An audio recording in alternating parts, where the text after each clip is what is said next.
How competitive is CRNA school? Acceptance rates revealed. So you want to become a CRNA? Here's the brutal truth.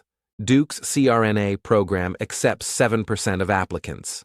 That's 7 out of every 100 nurses who apply. But here's what they don't tell you. There are programs accepting 30, even 40% of applicants. The difference? Knowing which programs match your stats. In the next 11 minutes, I'm breaking down CRNA school acceptance rates by program, what GPA and experience you really need, and how to build a program list that maximizes your chances of getting in. Let's dive in. First, let's talk about the overall landscape. The average CRNA school acceptance rate is 15 to 20%. That means for every 100 applicants, only 15 to 20 get accepted. But that average is misleading. Here's the reality. Elite programs, 5 to 10% acceptance rate. Competitive programs, 10 to 20%. Mid-tier programs, 20 to 30%. Less competitive programs, 30 to 40%. So the question isn't, how competitive is CRNA school? It's, how competitive are the programs I'm targeting? Why is CRNA school so competitive? 3 main reasons. Number 1, limited seats. Most programs accept only 20 to 50 students per year. Even the largest programs rarely exceed 80 spots. Number 2, high demand. CRNAs make over $200,000 a year, have tons of autonomy, and the profession is incredibly respected. Thousands of ICU nurses compete for those limited seats. Number 3, rigorous prerequisites. You need a BSN with a strong GPA, 1 to 2 years of ICU experience, often a CCRN certification, strong letters of recommendation, and completed prerequisite courses. Not every ICU nurse can even apply. Now let's break down the programs by competitiveness tier. These are the heavyweight programs, the ones accepting 5 to 10% of applicants. Here's the lineup. Duke University, 7% acceptance rate, average GPA 3.7 to 3.8, 2 to 4 years ICU experience.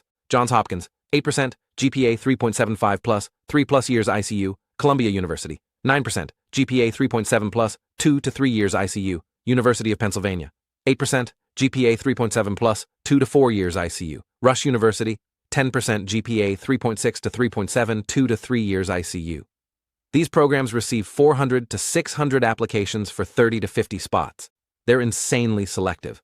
What makes them so competitive? Top-tier university reputations, locations in major cities, excellent clinical sites, strong research opportunities, and near-perfect board pass rates. We're talking 98 to 100%. Who actually gets in? You need GPA 3.6 minimum, but realistically 3.7 plus to be competitive. ICU experience, 2 to 4 years in high-acuity ICUs. Think trauma, CVICU, neuro-ICU, CCRN, almost always required or heavily expected. Leadership, charge nurse, committee work, research projects, GRE, if required. 155 plus in both verbal and quantitative. If your stats are below these benchmarks, these programs are likely a reach, but not impossible. Just know what you're up against.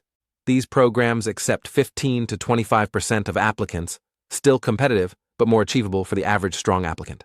Examples: Ohio State University, 18% acceptance, GPA 3.4 to 3.6, 1 to 2 years ICU. Texas Christian University, 20%, GPA 3.4 to 3.5, 1.5 to 2.5 years ICU. Samford University, 22%, GPA 3.3 to 3.5, 1.5 to 2 years ICU. These programs typically receive 200 to 300 applications for 30 to 50 spots. Who gets in? GPA 3.2 to 3.5 plus, ICU experience, 1 to 2 years minimum. CCRN, helpful but not always required. Letters of recommendation, solid, not necessarily spectacular. GRE, decent scores if required, 150 plus. These programs have strong regional reputations, good clinical training, reasonable costs, and excellent pass rates, usually 95% or higher. If your stats fall into this range, these should be your target programs. Now, less competitive does not mean easy or low quality. These are still rigorous programs with strong outcomes. They just have smaller applicant pools or less stringent stat requirements. Acceptance rates, 25 to 40%. Examples: Barry University, 35% acceptance, GPA 3.2 to 3.4, 1 to 2 years ICU, Texas Wesleyan University, 32%, GPA 3.0 to 3.4, 1 to 2 years ICU, University of New England, 28%, GPA 3.2 to 3.5, 1 to 2 years ICU. These programs receive 100 to 200 applications for 30 to 50 spots. What makes them less competitive? Usually they're newer programs, less than 10 years old, or located in less desirable regions.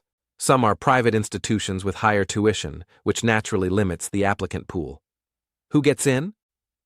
GPA 3.0 to 3.4 plus.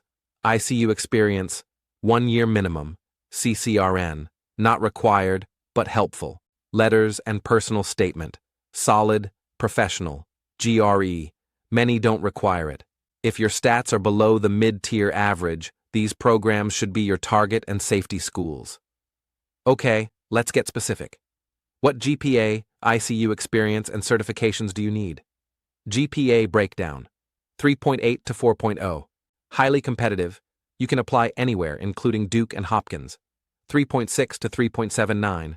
Very competitive. Most programs. Competitive at elite schools. 3.4 to 3.59. Competitive. Most programs. Reach for elite schools. 3.2 to 3.39. Moderately competitive. Mid-tier and newer programs. 3.0 to 3.19. Less competitive. Newer programs. Less selective schools. Below 3.0. Below minimum. Retake courses or pursue graduate work. Your science GPA matters equally, or even more. If your overall GPA is 3.5, but your science GPA is 2.9, that's a red flag. Programs need to know you can handle rigorous science coursework. ICU experience, breakdown, 3+ years. Highly competitive, any program will love you, 2 to 3 years. Competitive, most programs, 1.5 to 2 years. Moderately competitive, mid-tier and newer programs, 1 to 1.5 years.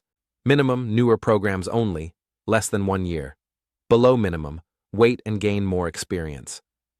But here's the key, quality matters more than quantity. 1 year in a high-acuity trauma ICU with complex patients can outweigh 2 years in a low-acuity step-down unit. CCRN certification. If you're CCRN certified, you have a significant competitive advantage. About 30% of programs require it, and the rest heavily prefer it. If you're not CCRN certified yet, get it. It's one of the easiest ways to strengthen your application. GRE scores, if required, 155 plus in both sections. Strong, competitive anywhere, 150 to 154. Solid, acceptable at most programs, 145 to 149. Minimum, may hurt at competitive programs. Below, 145. Below minimum. Good news, many programs no longer require the GRE. If yours don't, skip it unless you need to compensate for a low GPA. Here's a simple formula to gauge your competitiveness. Your score, checker GPA x10, plus ICU years x5, plus CCRN, 10 points, plus leadership, 5 points, plus GRE bonus, 10 points. Let me give you 2 examples. Example 1, strong applicant. Text overlay showing calculation. GPA, 3.6 x10, bar 36. ICU, 2.5 years, x5 for 12.5. CCRN, 10. Leadership, charge nurse, 5. GRE, 155, 155, 5. Total, 68.5. Example 2, moderate applicant. GPA, 3.3 x10, or 33. ICU, 1.5 years, x5, 7.5. CCRN, 0. Leadership, 0. GRE, waived. Total, 40.5 score interpretation. 65 plus, highly competitive, apply to elite programs. Plus mid-tier safeties, 55 to 64. Competitive, highly competitive, plus mid-tier programs, 45 to 54. Moderately competitive, mid-tier plus, less competitive programs, 35 to 44. Less competitive, plus newer programs. Below 35, below minimum, strengthen credentials before applying. Remember, this is a heuristic, not a precise prediction. Admissions committees consider your whole application, personal statement, letters, interview performance, and more. Here's how to build a balanced program list. Reach programs, 20 to 30% of your list. Programs where your stats are slightly below their averages. Apply to 2 to 3 reach schools. Target programs, 50 to 60% of your list. programs where your stats match their averages. These are your best bet. Apply to 4 to 6 target schools. Safety programs, 20 to 30% of your list. Programs where your stats exceed their averages. Apply to 2 to 3 safety schools. Total, 8 to 12 programs. Fewer than 5 is risky. More than 15 gets expensive and hard to manage. Don't waste applications on programs where you're way below their averages. If your GPA is 3.2 and you have 1.5 years of experience, applying to Duke, where the average is 3.75 plus and 3 plus years, is likely a rejection. Be strategic. So, how competitive is CRNA school? It depends on which programs you're targeting. Know your stats. Build a smart program list. Apply strategically. And if you want to compare your stats to all 155 plus CRNA programs and find your best fit schools, check out CRNA Tracker at crnatracker.com. We break down acceptance rates, average GPAs, competitiveness levels, and more for every program. If this helped you, smash that like button, subscribe for more CRNA content, and check the description for links to everything I mentioned. Drop a comment below with your questions. What's your competitiveness score? Calculate it and let me know in the comments. I'm curious where you all stand. See you in the next video. Keep pushing towards that CRNA dream.